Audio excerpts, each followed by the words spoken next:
नमस्कार, आप देख रहे हैं PNI। इस विश्वसनीय न्यूज चैनल पर आपका बहुत बहुत स्वागत है। बुधवार दिनांक 26 जून 2024 को गया जिले के वरीय पुलिस अधीक्षक श्री आशीष भारती के द्वारा बुनियादगंज थाना में लंबित कांडों के समीक्षा करने के उपरांत बुनियादगंज थाना क्षेत्र में ही पड़ने वाले मानपुर के पटवा टोली स्थित वस्त्र उद्योग कारखाने का भ्रमण किया। इसी दौरान SSP के द्वारा वृक्ष फाउंडेशन द्वारा संचालित निःशुल्क शिक्षा केंद्र का भी भ्रमण किया गया। SSP आशीष भारती के द्वारा वहां उपस्थित छात्रों को संबोधित करते हुए प्रतियोगी परीक्षाओं में सफलता हासिल करने के लिए प्रेरित किया और साथ में मार्गदर्शन भी किया गया। SSP के द्वारा वृक्ष फाउंडेशन के संचालकों के द्वारा किए जा रहे इस कार्य की काफी सराहना की गई। तत्पश्चात वृक्ष फाउंडेशन के संचालकों के द्वारा SSP को अंगवस्त्र देकर सम्मानित किया तथा उपहार स्वरूप एक छात्र द्वारा SSP की बनाई गई पेंटिंग भेंट की गई। आइए जानते हैं इस अवसर पर SSP ने क्या कहा। चंद्रकांत जी है ना, नाम मतलब 2-3 बार मुलाकात हुई है चंद्रकांत जी से। पिछले साल भी आए थे और तब भी मैंने बोला था कि मुझे इच्छा है एक बार जरूर यहाँ पर आकर के बच्चों से मिलने, लेकिन समय अभाव के कारण पिछले वर्ष तो नहीं मिल पाया। लेकिन आज संयोग था कि बुनियादगंज थाना में आया हुआ था मैं और इन्होंने भी ये मिले थे और रिक्वेस्ट किए थे। मैंने भी बोला था कि इस वीक में ज़रूर आऊँगा, तो आज मौका मिला है और यहाँ पर आकर के काफ़ी खुशी हो रही है। इस प्रकार की चीज़ें जो हैं वो बिहार के खास करके एक बहुत ही गौरवान्वित करने के लिए इस प्रकार का इंस्टीट्यूशन है। और हम लोग कई बार न्यूज़पेपर्स के माध्यम से या फिर अन्य माध्यमों से भी देखे हैं कि गया का जो ये पटवा टोली है इसके बारे में, इसका जो जिस प्रकार से यहाँ पर बच्चे पढ़ लिख करके खास करके इंजीनियरिंग में IITs में जो जाते हैं उसका बहुत ही बढ़िया रिजल्ट हमेशा रहा है। और सिर्फ संख्या में ही नहीं बल्कि जो एक इम्पैक्ट है कि जैसे यहाँ पर नक्सल प्रभावित क्षेत्र ये रहा है गया जिला, और अगर आप जाएंगे दिल्ली में, कोटा में जाएंगे तो वहाँ पर काफ़ी हाई फाई फैसिलिटी में बच्चे पढ़ रहे होते हैं, लेकिन उन बच्चों से यहाँ के बिहार के गया के बच्चे यहीं रह करके compete करते हैं और उनको पछाड़ते हैं। ये एक बहुत बड़ी बात है और इसके लिए मैं यहाँ पर जो वृक्ष फाउंडेशन के सभी जो फैकल्टी मेंबर्स हैं, सभी टीम के जो सदस्य हैं, मैं उनको बहुत बहुत बधाई देता हूँ।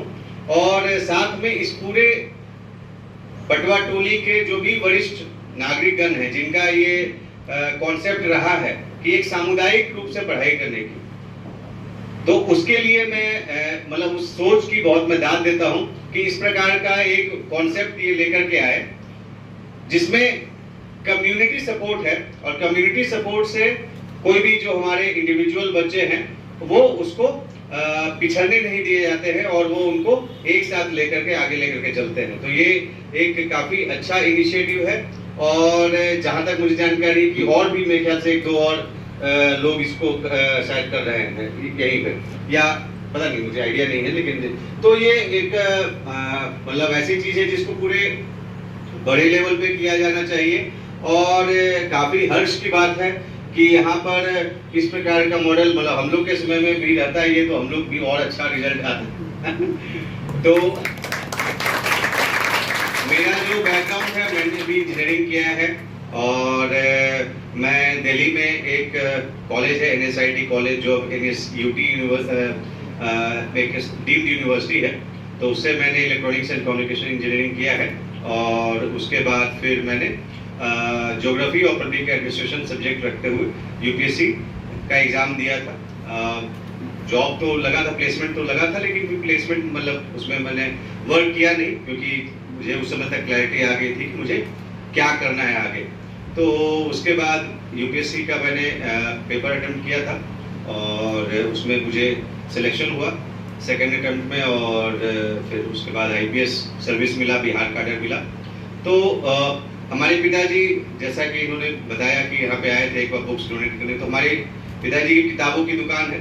बहुत पहले क्या कहते हैं, नीचे ज़मीन पर बहादुरपुर गुमटी है एक जगह, सैदपुर हॉस्टल है पटना में, वहाँ पर उन्होंने रोड किनारे किताब बेचना प्रारंभ किया था। उसके बाद धीरे धीरे अपना बढ़े, मेहनत किए, बढ़े। तो किताब और बच्चों के पढ़ाई लिखाई से हमेशा हम लोग का बहुत गहरा संबंध रहा है, और इसीलिए हमेशा मैं जहाँ भी रहता हूँ वहाँ पे प्रयास करता हूँ कि हम लोग इस प्रकार की चीज़ों को बढ़ावा दे सकें, इंटरेक्ट करते रहें। मैं जब भागलपुर में था, और इनफैक्ट जब मुंगेर में था और फिर भागलपुर में भी था, तो हम लोग भी वहाँ निःशुल्क जो दरोगा एग्ज़ाम हो गया या BPSC एग्ज़ाम के लिए क्लासेज वहाँ कराते थे, और वहाँ पर लगभग 100 से ज़्यादा बच्चे निःशुल्क पढ़ाई करके वहाँ पर सब इंस्पेक्टर बने या कुछ BPSC में सिलेक्शन हुए। उसके बाद समय का कुछ अभाव था ज़्यादा, और कोविड आ गया था, तो उसके बाद कभी वो टीम बन नहीं पाई। अन्यथा हम लोग प्रयास हमेशा करते हैं कि जहाँ अधिक से अधिक बच्चों को हम लोग लाभान्वित कर सकें। जो हमें एक गुड फॉर्चून मिला है, हमें एक अपनी मेहनत करके जो भी हम सीखे हैं उसको हम लोग अधिक से अधिक लोगों तक बांट सकें। इसलिए मैंने कई जगह पे भी जाता हूँ, लाइब्रेरी भी प्रारंभ करता हूँ। यहाँ पर भी पुलिस ऑफिस में एक छोटी सी लाइब्रेरी है। रोहतास में हम थे तो वहाँ पे पहाड़ी पे भी प्रारंभ करवाए थे, जो नक्सल प्रभावित क्षेत्र है रोहतास पहाड़ी, वहाँ पर भी। तो मतलब ये एक और चीज़ मुझे इसमें अच्छी लगती है कि जैसे हम लोग UPSC एग्जाम के लिए देखते हैं कि पढ़ने वाले बच्चे भी बिहार के, पढ़ाने वाले भी बिहार के, और किताब बेचने वाले भी बिहार के, और दूध देने वाले भी सब, दूध बांटने वाले बिहार के, रिक्शा वाले बिहार के, लेकिन बिहार में नहीं, वो कहीं दिल्ली में रह करके ये सारी चीजें हो रही। तो वो चीजें बिहार में क्यों नहीं हो सकती? बिहार में भी हो सकती है। तो अभी UPSC के क्षेत्र में मुझे बिहार से उतना, बिहार में जो रह करके पढ़ाई कर रहे हैं उतना अच्छा रिजल्ट अभी मुझे नहीं दिख रहा है। जो लोग रिजल्ट बिहार के लोग ला रहे हैं वो दिल्ली में पढ़ रहे हैं या कहीं और पढ़ रहे हैं। तो ये एक काफी मुझे पॉजिटिव चीज लगता है कि यहाँ पर बिहार में, पटना में नहीं, गया में ही, और गया में आपको यहाँ पर एक स्थानीय लेवल पर ही आपको पढ़ने की सुविधा मिल रही है, और आप बहुत अच्छा रिजल्ट दे रहे हैं। ये चीज आप इस चीज को मान लें कि अगर 40 बच्चों में 10 लोग का हो रहा है, 7 लोग का हो रहा है, तो एक बहुत अच्छा रिजल्ट है। तो ये एक बहुत बड़ी बात है, और मैं चाहूंगा कि ये जो जिस कॉन्सेप्ट में बना है उस कॉन्सेप्ट में हमेशा आगे बढ़ता रहे और बेहतर रिजल्ट हो। और जैसे कि मतलब क्या कहते हैं कि हम लोग तो यही चाहेंगे कि अगर 40 बच्चे हैं तो 40 बच्चों का भी सभी का IIT में हो, और आप लोग सभी लोग टैलेंटेड हैं। मुझे पूरा विश्वास है कि आप सभी लोग इसको कर सकते हैं। और बिहार में जैसे कि कहावत है कि बिहार में टैलेंट है लेकिन साइलेंट है, तो उसे करना है, भटकाव से बचना है। ये उम्र ऐसा भटक सकता है, तो भटकाव से बचना है, मोबाइल से एकदम दूरी बना करके रखनी है।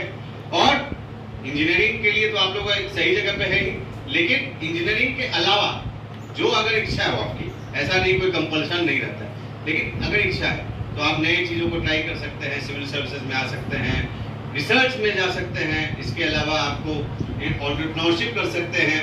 तो ये बहुत सारी चीज़ें हैं जो कि आपको मतलब IIT एक पहला स्टेज आप माने कि वो पहला स्टेज है, और उसके बाद आपको छोड़े नहीं किसी चीज़ को। उसको ये नहीं माने कि नहीं अब हमारा हो गया, हमको जीवन में जो अचीव करना था वो हमने अचीव कर लिया, वो आपका वो अभी बस प्रारंभिक उसको स्टेज माने, और उसके बाद आगे निरंतर मेहनत करते रहें जिस प्रकार से आप अभी कर रहे हैं। तो आपको पूरे वर्ल्ड में कोई भी रोक नहीं सकता है सब नंबर 1 होने से। अभी भी आप देख रहे हैं पूरे वर्ल्ड में सभी जो टॉप टेक कंपनीज में CEO सारे इंडिया के ही हैं।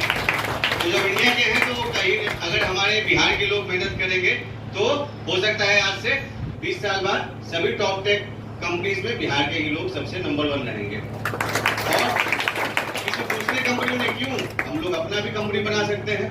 जो हमारे बच्चे हैं वो अच्छा मेहनत करें, एंटरप्रेन्योरशिप को के लिए फाइट करें, तो जरूर वो अपनी कंपनी खड़ी कर सकते हैं और उसमें लाखों लोगों को रोजगार दे सकते हैं। तो मैं आप सभी लोगों को कहना चाहूंगा कि अभी वर्तमान में अपने पढ़ाई पे फोकस करें, अन्य किसी चीज के बारे में नहीं सोचें। हर एक चीज जो आपको समय बर्बाद करता हो उसको आप उससे दूर रहे, और लेकिन अपने सोच को लिमिटेड नहीं करेंगे, सिर्फ आईआईटी निकालना है ये सोच नहीं रखें, उससे भी आगे जाना है। अभी तत्काल हम आईआईटी के लिए सोचे, लेकिन उससे भी आगे जाना है और आप सभी लोग ये कर सकते हैं।